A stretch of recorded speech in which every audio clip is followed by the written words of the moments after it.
Ladies and gentlemen, welcome to the first episode of Bunch Formation, a college football podcast.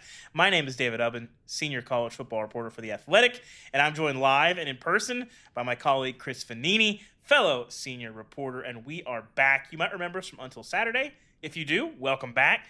This is our new show. The Athletic changed their podcasting plans, but our plans are the same as ever. We love the sport. Couldn't be more excited to talk about it right here. We're excited about The Athletic too. Chris and I both signed new contracts to stay here. We're excited about the future. We are together in person in New York for our annual college football staff meetings at The Athletic. We figured it'd be a great place to debut the new show. So if you're new, welcome to the new era. If you're not new, again, welcome back. We are back. David, good to see you in person. Yeah. We wanted to keep doing a podcast. Yeah. And so we pulled a bunch of strings to make sure that could happen. We're doing this independently, so we appreciate everybody who's still here and with us. If you don't know us, I'm a Big Ten grad. I went to Michigan State. I'm from the Detroit area. I now live in Dallas. Ubben is from Arkansas. He went to Mizzou. He now lives in Knoxville. He might be moving again. I love Group of Five football. He hates Big Ten offenses. I like our pairing. I like our pairing because we have similar but different backgrounds in how we grew up on the sport. It's led to a lot of fun arguments over text over the past couple of months without the podcast to yell at each other. So we've been dying to get on the microphone, and now we will. The plan is 2 shows per week, emergency episodes as necessary, but we are going to adjust this as we go. Before we get into it, we know there's a lot of college football podcasts out there, a lot of them run by our friends you might hear on this show. The purpose of this show, we're going to build it around 3 pillars. Inside reporting, we are on the ground reporting on the biggest stories. Chris is at CFP meetings all the time. I might be at one in the future, actually, when they come to Asheville. I'm going to be going to Chapel Hill this fall, and, of course, continuing my timeshare in Boulder. We both go to lots of games, other stuff around the sport. We want to tell you what's really going on based on our conversations with the people involved. And I think most importantly, Chris, the second pillar of the show is fun. College football is very stupid. No one's in charge, especially now. It's an insane place. The rules are more suggestions. Anyway, it's part of why we love it. The fact that nobody's in charge, I've long said, is a feature, not a bug. We're going to talk about the dumb, fun things that pop up all of the time. And every week, it seems like there's something fun on Saturdays. And in the off season, every week, it seems like there's something dumb in a courtroom. We want to talk about the interesting aspects of that and the fun aspects of that. Yeah, so like you said, we talk to a lot of people in the sport, and this is another place for us to explain to you how that all works and kind of take you there when we're on the road in the fall. And the third pillar of the show is going to be you guys, the listeners. We want you to be involved. We want you to be a part of the bunch. That's how we're going to say it. We're going to include your questions and comments in basically every episode moving forward. Tell us what you want to talk about, who you want us to talk to, suggestions on what's working and not. We want all of that stuff. We want to make this very engaging, involve you guys, because any good podcast feels like you're just hanging out with friends. If we want to be friends with you guys, we want you guys to be friends with us. Ways you can get in contact with us in the show. I'm at Chris Vannini on pretty much every social media. He is David Ubben on Twitter and Blue Sky. But we've also added at Bunch Formation P on Twitter. I had to add the P because Bunch Formation was already taken. But at Bunch Formation was available on Instagram. It was available on YouTube and TikTok. I've grabbed all of that stuff. Chris, am I going to be bullied into joining Instagram at some point? I've held out. It was 2025. I'm holding out still.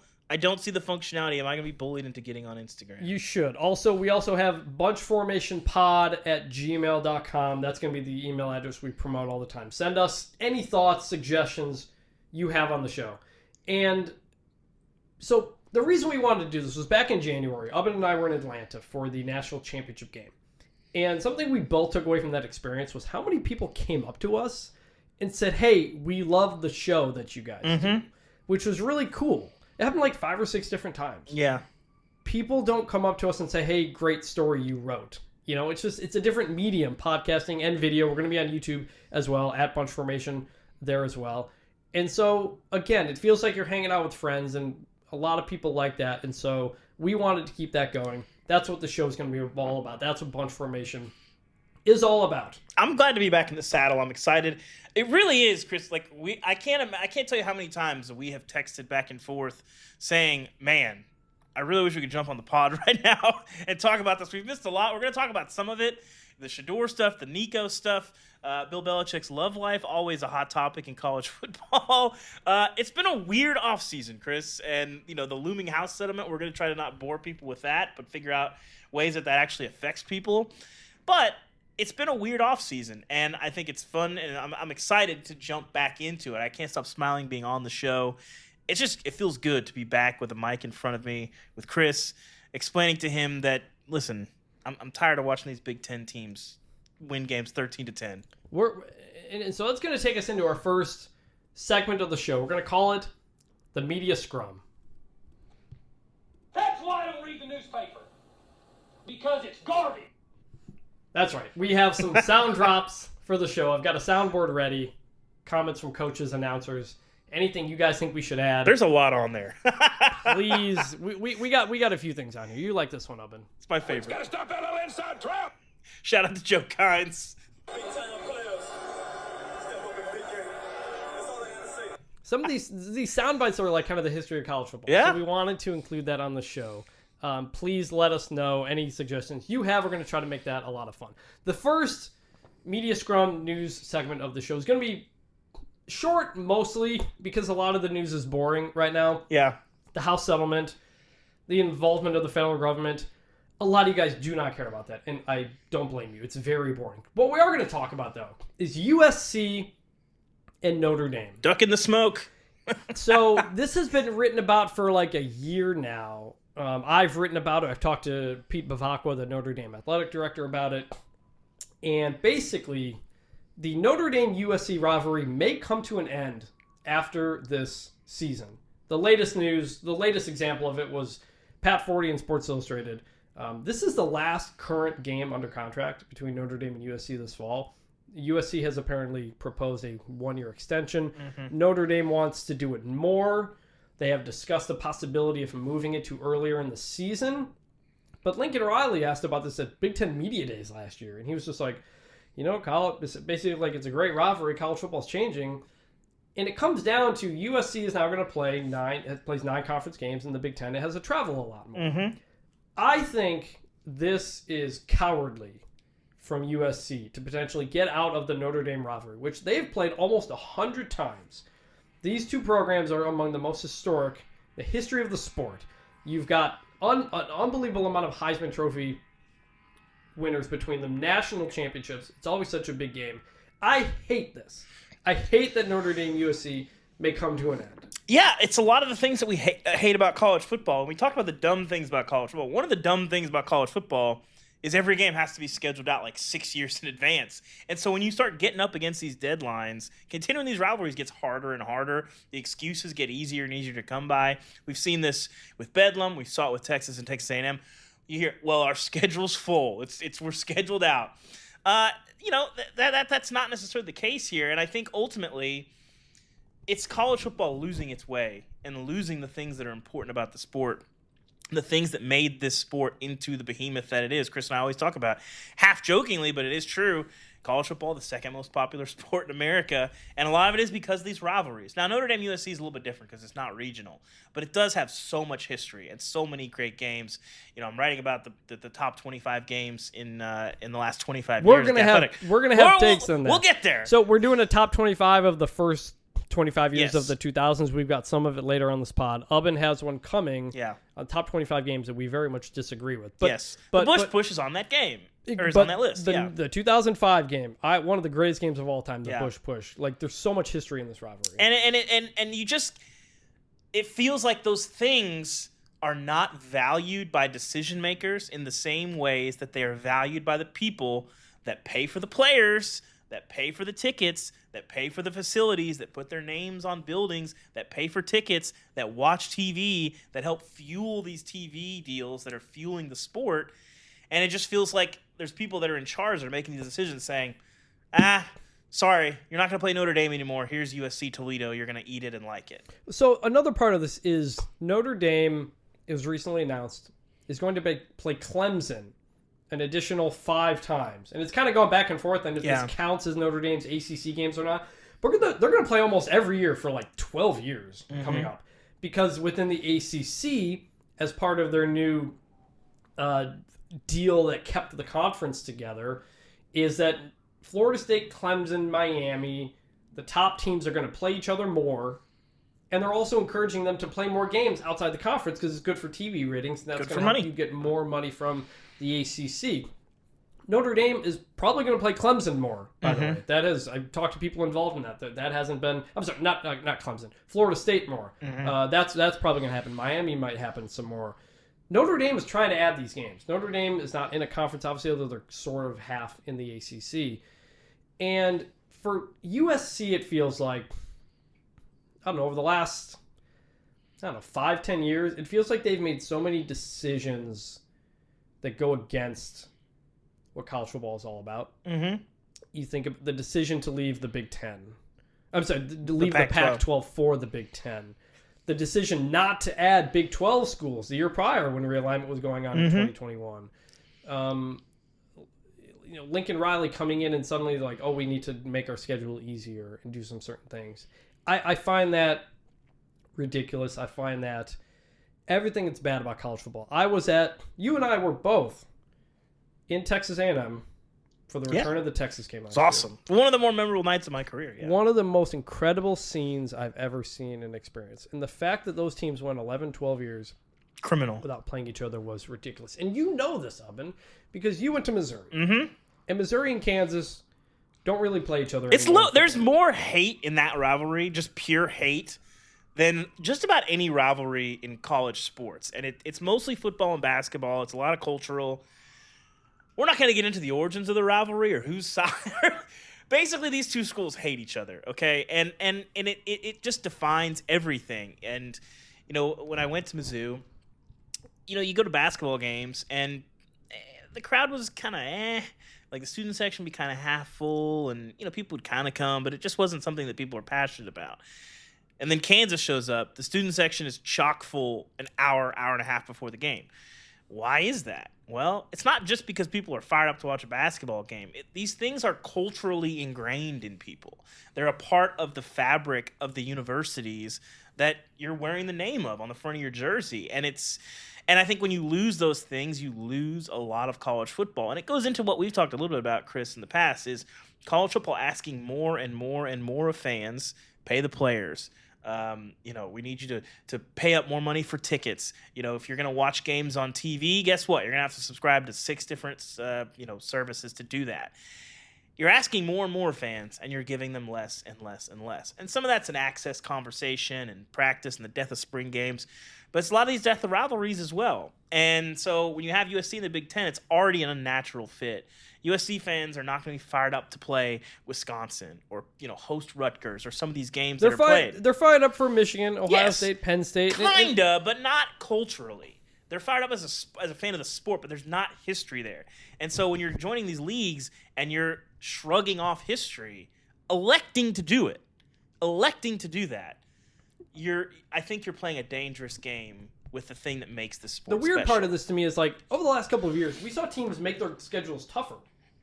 We have seen Ohio State, Texas add a series. Alabama's added a bunch of series. Georgia's added a bunch of series.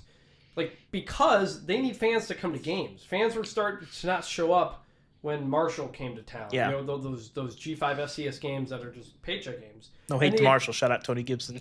and the expanded playoff gives you more room for error. Yeah. And that's good. And so USC deciding, no, we don't want to play Notre Dame because we want to make our schedule. I hate it. I live in Dallas. TCU, SMU, they play for the last time this year. It's a 100-year-old rivalry. They got a skillet and everything. And they're right next to each other. And instead, and they're both power conference teams now. Yeah. But they want to schedule and play other stuff. I hate it. It's not good. There's real hate there, too, especially with Sonny Dykes throwing some fire on that, too. So I always find it interesting when USC Notre Dame, when they play in LA, they play that game at the end of the season because the weather's nicer. When they play in Notre Dame, they play closer to the middle of the season before the weather gets worse. But, like, the idea that it could be moved to the first week of the season, if that's a compromise, I think that's fine. I don't care. I just want to keep playing it. it's a little, whether we get Bedlam back. Obviously, Texas A&M didn't play a game in non-conference, and once they joined the conference, we're back in that Thanksgiving weekend, the traditional spot. I wouldn't have liked it as much if they had played week 1 or week 2 or whatever it takes, but I would do whatever it takes to get that game. And again, I just think you're unraveling a little bit of piece by piece the fabric of what makes the sport special, the things that we grew up in. And I do think like the 90s and 2000s, the era that Chris and I grew up loving the sport, was kind of a golden age where there's more than 5 games on TV, but it's not quite just a TV show now. And like, we're not playing marquee games at noon because Fox says we have to. And so we're moving into this kind of weird spot for the sport. But I think you have to hold on to the things that make it special. And when you're willingly saying, well, this game, we might have a century of history, but like, we want our schedule to be a little bit easier. When, it should be noted, the committee has done a pretty good job of emphasizing tough schedules and penalizing teams with weak schedules. Greg Sankey would disagree with that at that point. But so anyway, I hate this. There's so much of college football that what makes college football what it is has been taken away over the last 10 years. And I'm really worried that you keep chipping this away and you ruin the connective fabric that this isn't the NFL. I know they're paying players now. I know a lot of stuff is going to be like pro sports, but you got to keep the pageantry and the things that make it unique. So we will continue to monitor that situation. And with that, we might say we're on to Chapel Hill, Chris. We will go on to our next segment of the show, which is called the Say What segment. I'd like to know where Lou Holtz is right now. The Say What segment will be a recurring bit where we take something wild or ridiculous that was said by someone in the sport, and then we talk about it. If you want to nominate anything to the Say What segment, tell us at BunchFormationP on Twitter or BunchFormationPod@gmail.com. And the quote here is from a story David Ubben and Justin Williams did this week. An anonymous ACC coordinator on Bill Belichick says, quote, "It's really, really important for all of us who have come up in college football to kick his ass this year." That's what the coordinator said. You guys wrote about North Carolina mostly from a football perspective. Explain your feelings on how people around the ACC feel about everything about Belichick in North Carolina. I think people are the last month in Bill Belichick's life and the headlines have obviously taken a very surreal, weird turn. Obviously the mystery surrounding his relationship is a source of endless fascination. I've written about it. We had a New York Times reporter that went to Maine and did some reporting around that. The Athletic, Steve Buckley. Yeah, Steve Buckley was at the Miss Maine pageant. We've got some more stuff coming there. So there's been a lot of focus about that, which I think is weird and very ironic considering how much of Bill Belichick's entire career as a coach has been like focus on the most boring parts of your team as you're this sort of, it's a little bit of this Nick Saban joyless murder ball. I did write about Bill Belichick's book, and in that, he was talking about a time in 2019 that like people were talking about, there's not a lot of fun in the Patriots. The Patriots aren't having that much fun. And an anonymous person who he strongly believes was Julian Edelman took a big whiteboard and put it in the hallway where everybody walked out and just wrote, "Winning is fun," in all caps. He strongly believes it was Julian Edelman. And so like the fact that we've sort of lost that is very weird before Bill Belichick is even, taking over, and that so much of the conversation around this team is not about the football product. But when you talk to college coaches, it's a very different attitude. I think this is similar to Deion coming to Colorado in a lot of ways, in that you just don't really know how this is going to go. It's a weird fit. Obviously, he doesn't take over a situation as dire as the one that Deion found. But then Bill, generally, until the last couple months, is not as interesting off the field as Deion is. He's only talked to reporters twice, didn't really say a whole lot either time. That has been very surprising to me, that part. Really? That Belichick has not talked to local media. He hasn't made any players available. He talked at his introductory presser, and he did one 15-minute session in the middle of spring practice, and no players were made available to the media at all during spring. It's been weird. Normally, the new coach comes in, and you're in sell mode. Yeah. Because everybody loves the new coach. You can do no wrong. You want to get your word out there to everyone. I'll do every interview. I love talking to new head coaches every offseason because they're readily available. Nothing's gone wrong. Things are great. And you get to know people that way, and that's when you sell the program, buy season tickets, do all these things. And in the spring, you got Especially young in the guys spring. coming in, a lot of people that people are excited about. And I think, like, it feels like he's embracing the sort of one voice aspect that has become kind of, I mean, I call it the Sabanization of college football. Obviously, I live in Knoxville right now. Like, Josh Heupel is not the most, like, front-facing guy, but they let, like, 30 or 40 kids talk in the spring. And it's like, when there's that many guys talking, if one kid says something, which they haven't really had any incidents like that, but people want to hear from the freshmen, especially NIL era. That matters as well. So I think it's a misstep on the first part of it, and some of that is, North Carolina, their PR department's been in flux. They've had to hire some new people and move people around, and I think that has sort of caused some wires to be crossed with the Jordan Hudson situation, as she has sort of helped out in some ways that are not something you see in the sport, but also people might be making more of it than it actually is. But it is a surreal situation. Let's talk about that. Yes. The Jordan Hudson thing. Is it actually a problem? You're around the UNC stuff. Do you think it's an actual problem at all? Not yet. I think it's weird. I think it's distracting. I think the people that have Carolina blue in their blood don't love it.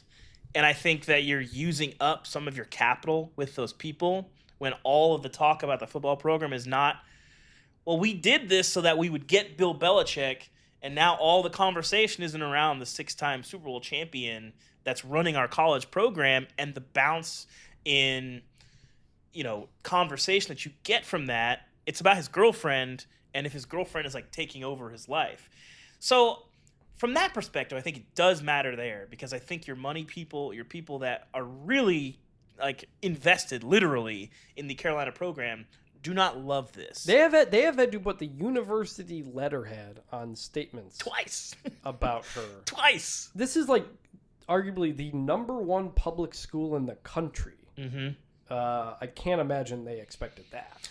No, and so it's been weird. Now, as far as does it affect on the field, I don't think so. We talked to some guys. So part of this was, like I said, we didn't make any players available. So one of the things that we reached out to every single person that left UNC in the spring. And we talked to a few of them. A lot of people didn't want to talk. A lot of people just left us on red. It is what it is. I've been in that, this is what reporting is at the moment. This is what reporting is. A lot of people don't get back to you. Yes. Anyway, and, like, I don't think the players, like, care all that much. Like, they are recognizing that, like, yeah, a ton of people are asking them about it, but they're like, I don't know. Like, I don't know anything. Like, she wasn't around that much. She'd come eat lunch. It's not, like, a football factor that much. What I think especially if you win, then nobody's really going to care. If you lose, then things start to take a different shape. If you're sitting there at 2-4 with a very easy schedule, albeit with a mismatched roster, then some of this stuff starts to look different. I just think college football is a results business, and whatever you do, like, is going to be colored by your win-loss record. Like Deion in year 1, there's a lot of questions about, like, well, is this the way to do things when you're flipping your roster and rebooting your offensive line and you go 4-8 and Shador's getting beat up? Well, year 2, you kind of reboot the O-line again. They didn't have as many transfers, but you go 9-4, you tie for the Big 12 champion or the Big 12 league or your title or whatever. Like, then people are like, well, this is sort of working. So it's a results business. If they win, if they're going 9-3, no, I don't think it matters at all. I don't think people will care. But if you're 4-8, I don't understand. I don't think if you think this is not going to be a big deal and pointed to as, like, well, what happened and how, like, again, she's been very vocal on social media, like, how does she handle, like, if they're losing and people are, like, more eyes are peering at her and all those things. It doesn't seem like she's going anywhere. So whether or not it matters, like, not to punt on the question, but I think it will boil down to, like, how does the team perform on the field? And I don't think she's affecting that much on the field. I don't think she is. I don't think she will. But also, like, coaches' wives are around the program a lot. We've covered them. Yeah, but I mean, listen, the thing we haven't really gotten to on this is, like, the whole thing is the age gap here. It's the 49-year age gap. It's weird. It's weird. It makes people uncomfortable. It does. It's 2 consenting adults. You can have your thoughts about, whether it's right or wrong or whatever. People don't love it. And so, like, they can make their choices and do whatever they want, but the reality is that when you make those choices, you also have to know that, like, a lot of people are not going to be comfortable with it. And I think that sort of changes a lot of this. Yeah, and changes how like her involvement is viewed. Well, so the actual involvement, like we got the emails, our colleague Matt Baker got the emails that set off a lot of this, which was, hey, I want to be CC'd on emails about Bill's PR stuff. Which she doesn't receive anymore, we should note. Correct. Mm-hmm. And how to refer to Steve Belichick. So like she was doing his PR, which is not abnormal. Belichick used to have a person who did this for him. He's at BC now working at Boston College. Mm-hmm. So there is a personal, professional part there. But in general, so like Pablo Torre has his podcast come out a week or so ago at this point, and says she's been banned from the facility. UNC comes out and says she's not an employee, but she's welcome to be there. I believe the official statement was nuh-uh, if I'm not mistaken. So I the way I looked at it, whether or not she was banned or whether or not people high up at the university wanted her banned, there was never going to be a situation where a coach's significant other was going to be banned from a facility. Never heard of that. This will be my 17th, 18th season covering college football. Never heard of that ever. No, and coaches' wives and significant others are around the program. Some of them more than others. Well, that was one thing that was interesting is in talking to Cade Law, who went to Memphis. He's like, it's kind of funny because, Mac Brown will reference Sally all the time, his wife. He was like, Sally was around way, way more. He's like, I saw a ton more of Sally. But, exactly. Like, they've been married for a while. There's not like an age gap. And that I don't know how you that's what people are weirded out by, and that's just a reality of it. How often does Nick Saban talk about Miss Terry a lot and her role in recruiting? Well, and if you've been in an Alabama press conference, I'm pretty sure that Miss Terry sits front row or very close to it, 80% of the time. I would say. Yeah. So that's where there's a line between it's interesting and it's too much, and I know some people get annoyed by it, but we just wanted to kind of address where that's at. What North Carolina's doing. We don't think it's going to impact the football situation yet. If they struggle on the field, does she say something? And it impacts the perception of a lot of things, and that I think is what makes people But I think the fact that he didn't make anybody, the fact that he didn't make players or assistants, we didn't get to know anything else about. There's nothing else to talk about in the program. That's the part thing. of it. That's part of it. It's the only thing to talk about because the spring game was nothing. Not a lot of people showed up. Spring showcase with no availability after. Yeah, so it's that's where again, if you use the goodwill, you use that early period to build up goodwill. Yeah. And he didn't do that, and I think that's one reason it became what it was. So that is North Carolina. You'll be in Chapel Hill a bunch. We got more coming. We'll be, we're meeting this week. I'm sure we'll talk about some plans. He's the greatest coach in the history of football. Yeah. It's a story. It's a big deal that he's in college football.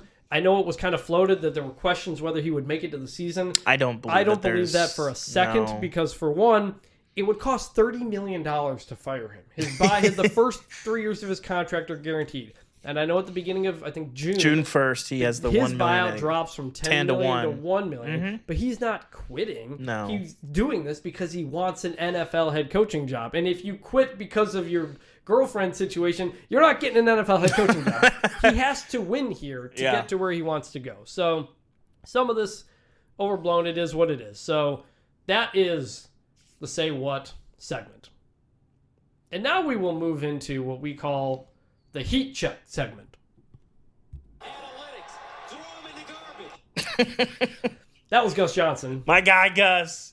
Real quick, listen, there's a lot of anti-Gus sentiment out there. I just want people to know I'm still firmly pro-Gus, driver of the bandwagon, captain of the Gus fan club. Gus, in that rant, the Texas Tech TCU a couple years ago, I believe? Yes, it was. Railing against analytics. I had to write about that. I was writing a media column at the time. I felt like that Wesley Snipes gif of him crying with the gun. I had to write about it. Gus, you're wrong about this fourth down thing in Joey McGuire, but Gus, we love you. We love you still. Yes, I'm still a Gus Johnson fan, but he was furious about it. Was a team going. It was Texas Tech. They were going for it. I think for fourth downs. Yes, they did it 2 or 3 times, and he hated it. They were all good decisions. And Joel Klatt had to explain to him. Shout out to Joel, just trying his best to talk Gus back and be like, no, actually, it's an analytics play. This is where Gus not having it. Analytics, throw him in the garbage. When you and I were together in November here in New York for a company thing, and we start talking about that line, and we didn't even know at the time. We wanted to add that as a drop for the podcast, at that time. Yeah. Like, we were playing it and laughing so much about it. So that's going to be our heat check segment when there's a take out there, and we're going to talk about it. And the take From our colleague. for this first episode is from our colleague. We got two here. Stuart Mandel ranked the top 25 teams from the 2000s, from the first 25 years of the 2000s. We've got a series of this going on. Again, Ubben's doing the best games. I'm doing the best coaches. Those will be up on The Athletic over the next week or so.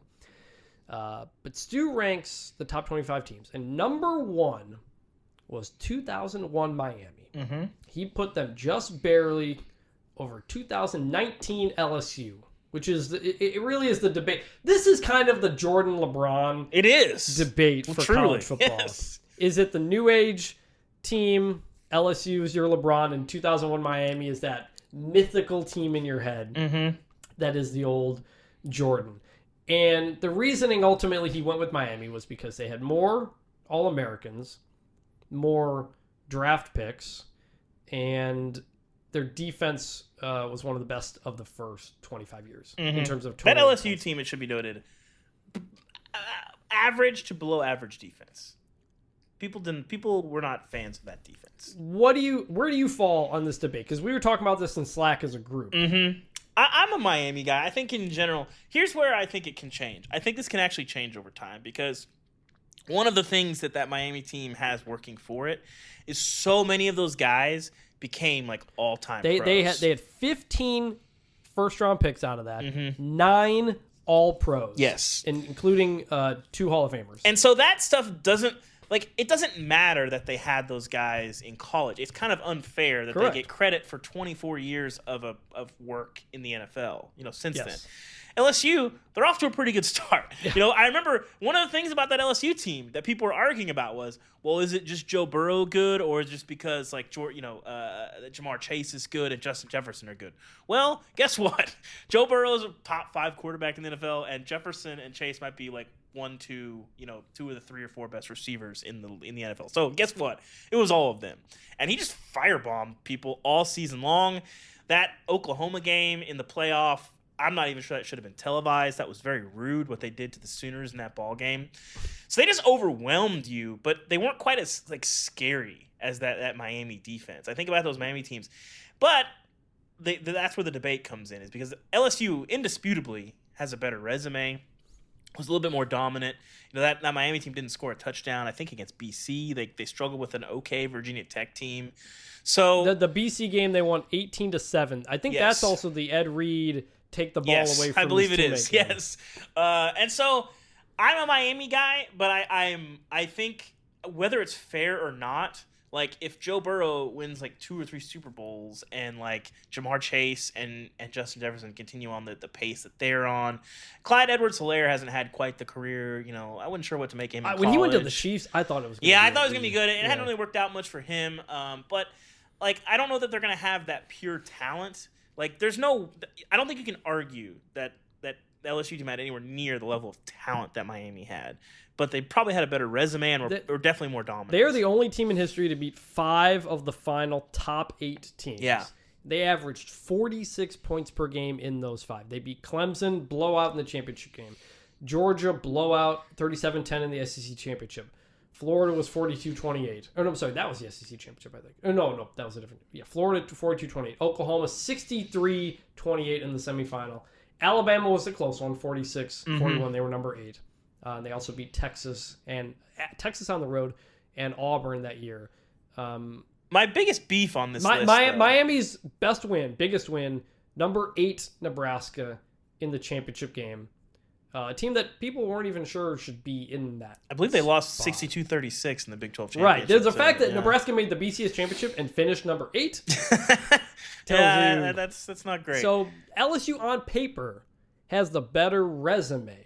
They also, by the way, that year they won the Heisman Trophy winner, the Davey O'Brien for quarterback, the Biletnikoff for the best wide receiver, the Thorpe Award for the best defensive back, head coach of the year, Ed Orgeron, assistant coach of the year, and Joe Brady, the offensive coordinator. That was, they won everything. Yes. That whole year. It's one of the most dominant teams we ever had. My big beef on this list, though, was... real quick. Okay. But Miami didn't have as good of a resume. Yes. But they did. They just, it was all there. I agree with you that the NFL part of it is what clouds it. Yeah, which may be unfair, but I don't know how. I don't think you can erase that. Like when people talk about Ed Reed, like I do think about him as a Miami player, but I also think about him being like one of the best players in the NFL history in the secondary, and you can't like erase that. I like it happened. I watched. By the way, Ken Dorsey, 3rd in the Heisman that year. I'm just saying, but like it's not like they didn't have any. That feels like a best player, best team thing. That, but I listen. I don't like Heisman voters, and I think that was probably a case where it's that's on a team that had Clinton Portis, Jeremy Shockey, Andre Johnson, Jerome McDougal, Philip Buchanan, Ed Reed, Andre Johnson. I don't know if I said Jeremy Shockey. Willis McGahee, Frank Gore, Najee Davenport. 7th floor crew, and yeah. So I'm. You know who? By the way, you know who won Coach of the Year? So Ed Orgeron won it in 2019. Okay. You know who won Coach of the Year in 2001? 2001. Most of the awards. I don't know. It was Ralph Friedgen At Maryland. Okay, sure. All right. So that was a time where we didn't watch everybody all the time. Yes. You couldn't watch every Miami game. Like you could watch every LSU game. And so part of that creates this mythical image. There might be in your something head. to that, yeah. Like where if we had watched that 26-24 Virginia Tech game or the 18-7 Boston College game, it might change the conversation. The national debate about that maybe changes it at the time. So I think they're just the talent level is so overwhelming that I just have a hard time arguing with it. Number one, if you want to make the case for LSU number one, I'm not gonna stand in your way. But the talent level, I don't think is even close. Yeah, so I'm gonna say I agree with Miami, but it's really close, man. Yeah, my biggest beef on the list. Yes. First of all, we don't need to get into it. Here, let me list off the top 10 by the way, just so people ahead. who haven't read it. Number 1, Miami. 2001 Miami. Number 2, 2019 LSU. Number 3, 2005 Texas, led by Vince Young. Number 4, 2020 Alabama. Number 5, 2004 USC. Number 6, 2018 Clemson, the one that blew out Alabama in the championship game. Number 7 is 2022 Georgia, which blew out TCU in the championship game.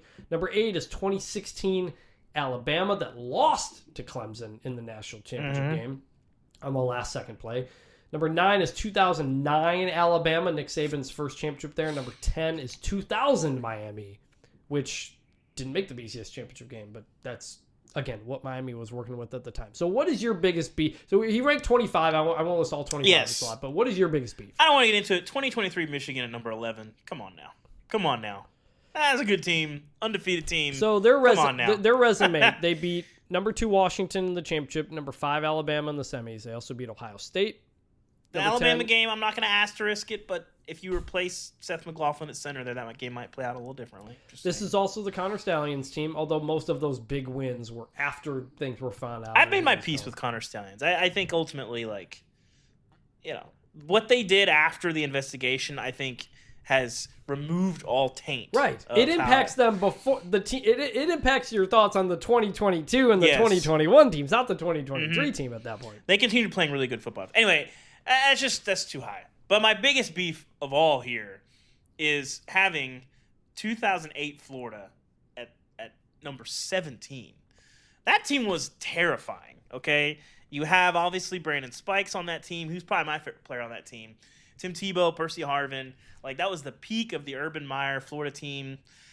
And that was the team that obviously lost to Ole Miss as a 23-point favorite. Shout out to Houston Nutt. You have the Tim Tebow promise. But they go into the championship game against Oklahoma, a team that had scored 60 points in 5 consecutive games coming in there. Absolutely dominated that team. Sam Bradford won the Heisman? Did he win the Heisman? Yes, he won the Heisman that year. But, you saw it, that very first hit, Major Wright, dropping the bomb on Manny Johnson on that ball down the field.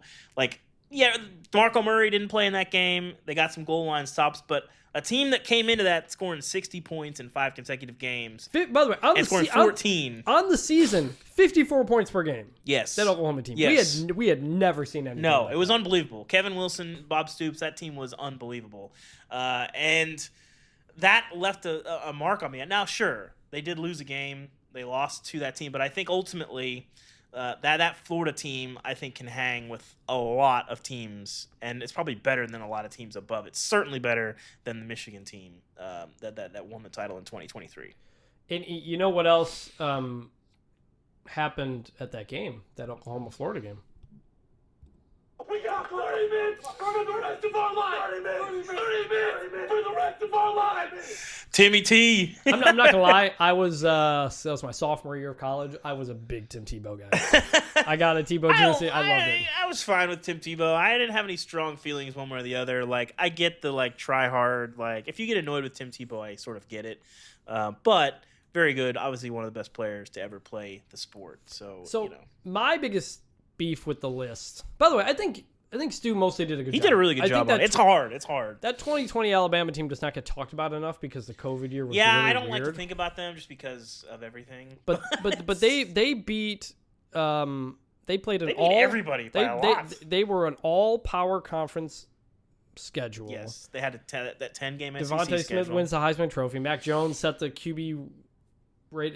Them, like LSU, they won pretty much all of the awards. Mm-hmm. But my biggest beef was a team that was not included, and not even included in the debate, didn't even make the cut.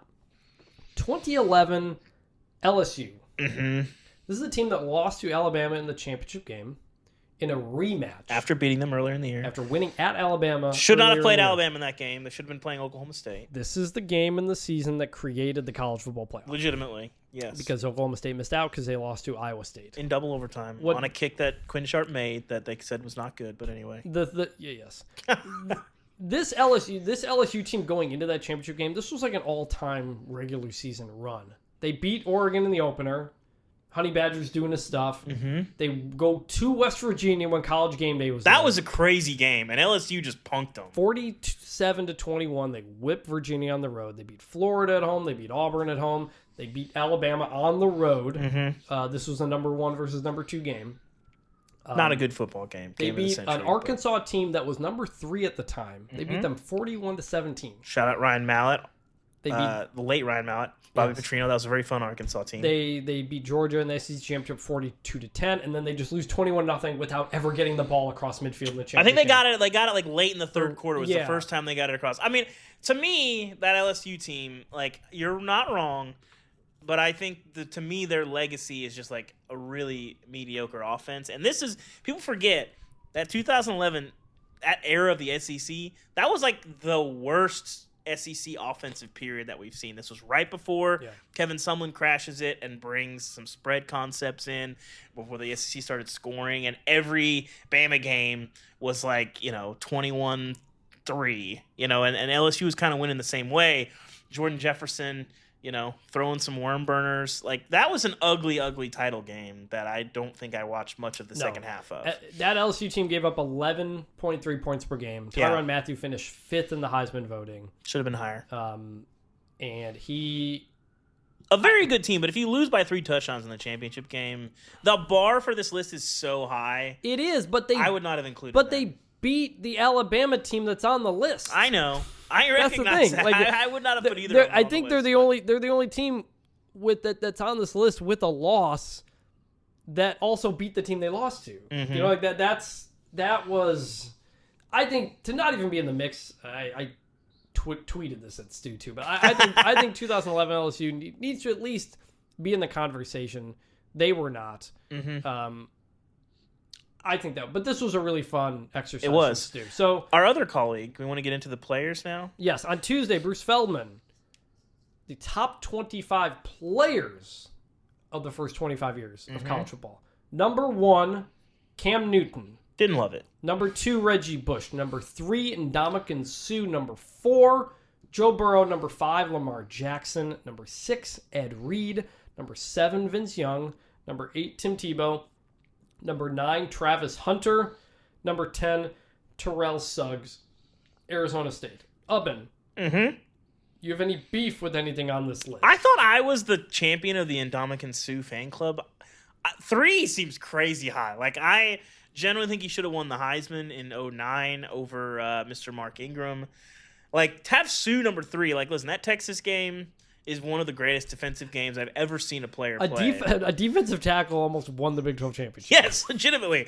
Over a really good Texas team that Got to put your ones up for Mac Brown asking for one more second. That game was crazy, and I do think Texas was about as good as any team in the country that year. Obviously Colt gets hurt in the championship game. That game, I just looked up the stats. That game, that Big 12 championship, Ndamukong Suh, 12 tackles, 7 tackles for loss. A defensive tackle. That's crazy. 4.5 sacks in a game Against a really good Texas team that that went to the national championship blocked game. up Alabama much, much better. Yeah. They handled it pretty well. Listen, once Garrett Gilbert came into the game, it was kind of messy. But so I like this. I think Lamar I might have had a little bit higher. The question, I think we're both on the same page here, is how you balance the peaks versus sustained peaks. Yes. The season that Cam Newton had, dragging a pretty okay Auburn team, that's a 6, 7, 8 win team without Cam, dragging them to a national championship is probably one of the greatest individual feats I think I've ever seen one player have. And the fact that he didn't have a ton of hype, obviously he starts at Florida, goes to Blinn, comes in as a JUCO guy. People weren't really getting on Cam until about mid-season when he started to kind of really start to pick up some hype. And obviously, when the NCAA issue started, comes in and all that stuff. But as Cam says, it's an ongoing investigation. But so I just have a problem with a guy who really did it for 1 year being on top of the list. That's just not how I would have done it. I think the sustained guys, I think Reggie Bush has got to be higher on there. I think generally Reggie Bush Tim is Tebow, number 2. Reggie Bush is 2. That's what I'm saying. I would one? probably vote Reggie Bush 1. Mm-hmm. Is Tavon Austin on this list anywhere? He's not on there. I wouldn't put him. I would have him pretty close. I got to tell you. But ultimately, I just want guys who did it for longer. I would probably have Tebow higher. So that's my beef. Tim Tebow at 8 to me is feels way low. Ridiculous. He should be above Ed Reed. He should be above. Look, Ed, I know he's probably not happy about it. I'm hurt, dog. Don't ask me if I'm all right. Hell no. Gonna get some good use out of that. I love Ed Reed, man. I put Tim Tebow over Lamar Jackson. I put him over Joe Burrow, who was, again, a 1 year thing. Tim Tebow was a part of 2 national championships, and in between that, he won the Heisman Trophy. He was a generational player. Mm-hmm. I remember a couple of moments from Lamar Jackson's Heisman season. I remember everything from Tim Tebow's career. Yeah, but Lamar, I like Lamar having up there. Lamar just seemed impossible. This guy who is a pretty refined passer, very much good enough in the college, and then obviously the running ability. I think since Michael Vick, we just hadn't seen that in college, where it's just they can't touch this guy, and we just had never seen.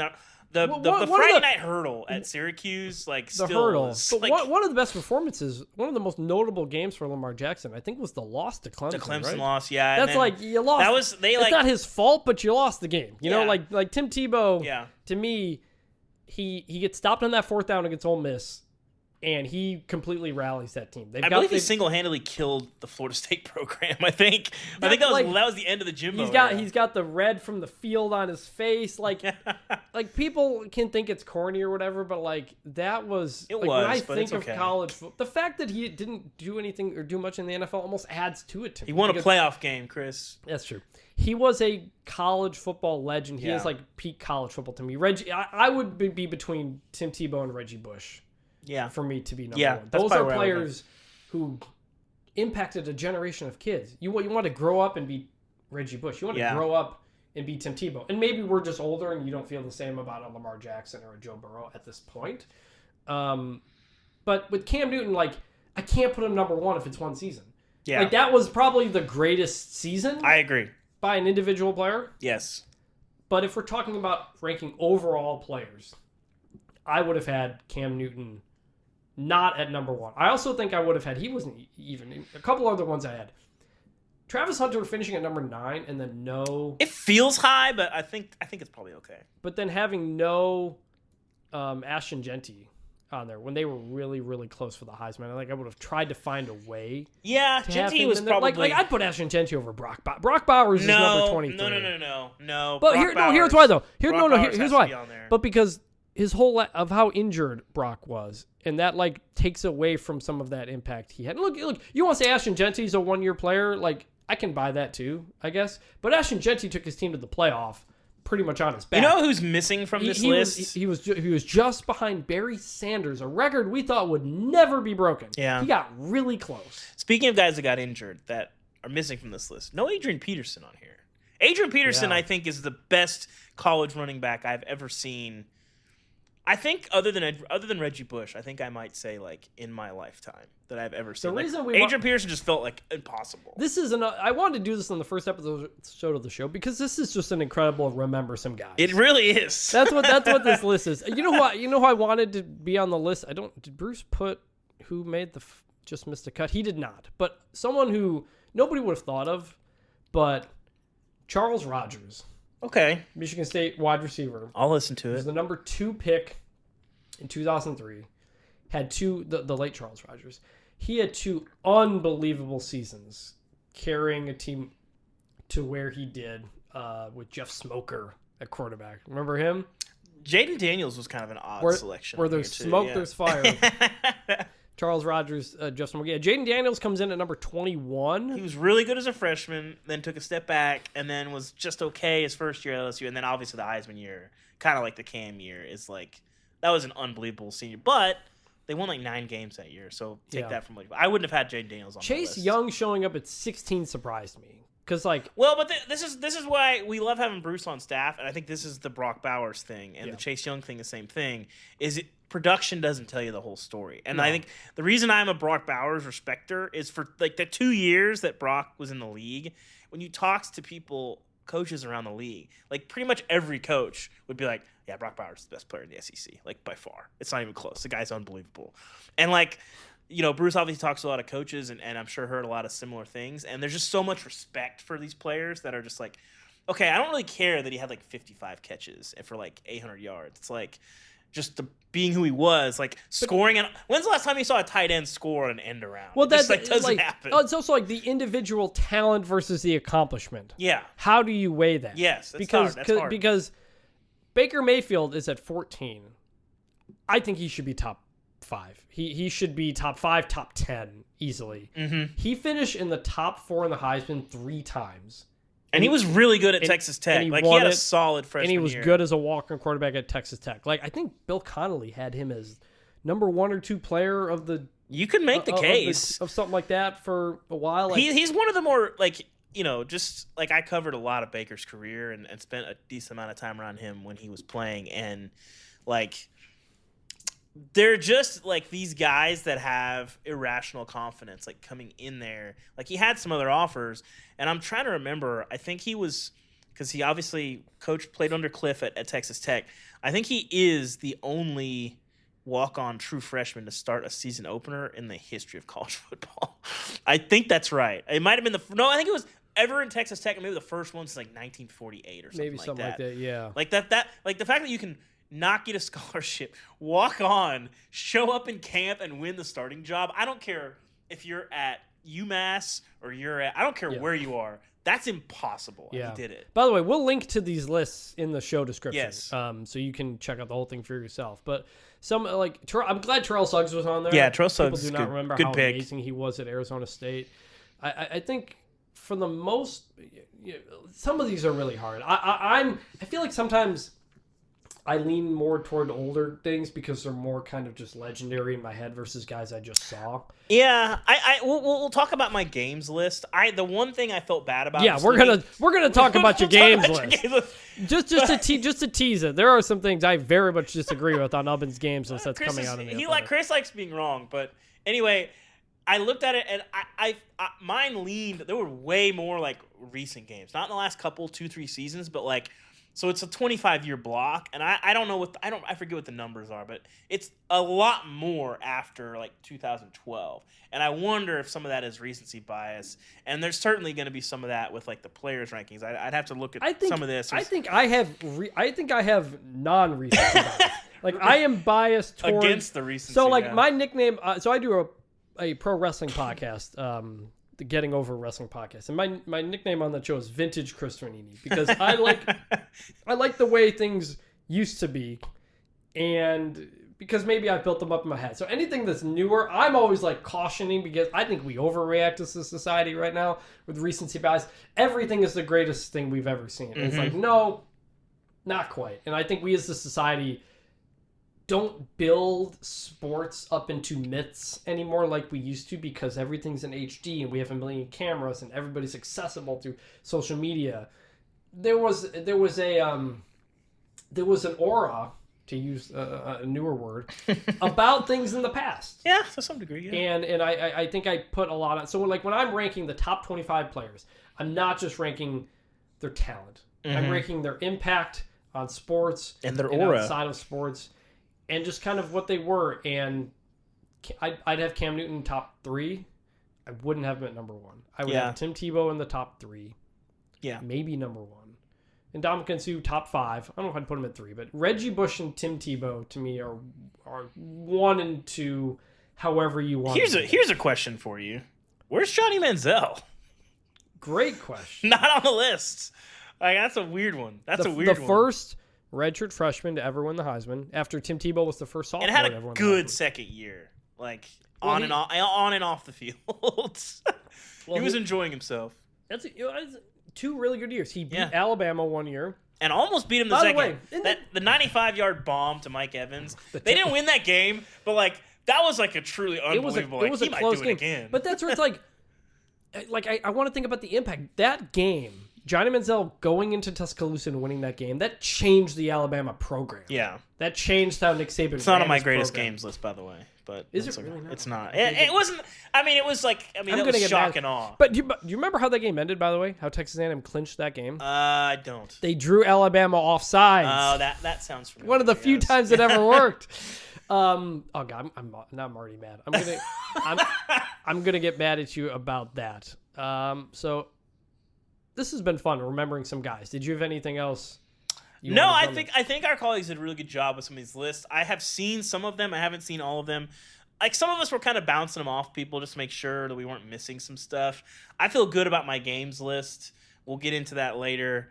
I mean, I'm already preparing the onslaught, calling New York Times security. There's one particular game that some people respect more than I do, but we'll get into it. It's fun remembering some guys. Yes. Because you know what's always fun? What's better than this? Guys being dudes. Guys being dudes. We got a lot on the soundboard, man. I'm going to have a lot of fun with this throughout this podcast. So we're going to wrap up this show we're going to try to make this the end of the show segment all the time, which we're going to call it One Cool Thing. Too much complaining in the world. We want to talk about things we actually like. It could be about college football. It could be about something totally unrelated. And so, Ubben, you go first. Well, we're going to be spending some time in the mecca of journalism in the New York Times building this week. So why not celebrate journalism getting a big win over the weekend? A come-from-behind victory to win the Preakness. Unbelievable finish to that horse race. I didn't watch it live, to be fair. Not a horse racing guy. Am a journalism guy. Shout out to journalism. Hopefully, you're living out the rest of your life. My advice Not yet. to We you, still got the Belmont. Don't break your leg. Please don't. Journalism was the favorite in the Kentucky Derby. Loses it to Sovereignty. I think journalism finished second. Mm-hmm. Sovereignty does not do the Preakness. Journalism does. Is the favorite again. Wins the Preakness. I think we're going to get the rubber match at the Belmont Stakes, which is actually not far from where we are here in New York. I will say, if a late entry, horse named Hedge Fund comes in, I don't like journalism's odds there. They're gonna be in trouble. They're gonna be in trouble. Not at all. But the horse racing's been kind of fun. My one cool thing, I want to shout out our colleague Nicole Auerbach, my former podcast co-host for Power Hour at The Athletic. She got married this weekend, and the ceremony included mentions of Iowa's punting, Michigan's record against Iowa. Her husband, Jeff Kemp, is an Iowa Jeff's grad. a nice guy. I like Jeff. Yep. Yeah, and so just wanted to give a congratulations shout out to Nicole. I think we talked about her when she got engaged. We mentioned it on Power Hour back in the day. So I had a bunch of Athletic current and former coworkers there. She's killing it over at NBC Sports. And her wedding in Cape May, New Jersey was beautiful. Had a lot of fun. So shout out to Nicole. We love her. Congratulations. Enjoy your honeymoon. And that is going to do it here for the first episode It's good to be back. of It's Bunch so good Formation. to be back. Please tell your friends about the show. We are doing this on our own. We are trying to grow this organically. We do not have the machine behind us to promote and push this podcast. So we want and we need all of you to be involved. Let us know what you like, what you don't like, what you want on the show. bunchformationpod@gmail.com and @bunchformationp on Twitter. Send us your feedback, please. We've also got Instagram, TikTok accounts. Nothing on there yet, but we're going to get those going. We're going to make the show much better as we get going, but you have to start somewhere. And I was glad we could do this first episode in person. Thank you very much for listening. We're excited for this new journey on the show. So thank you, everybody, and we will talk to you on the next one.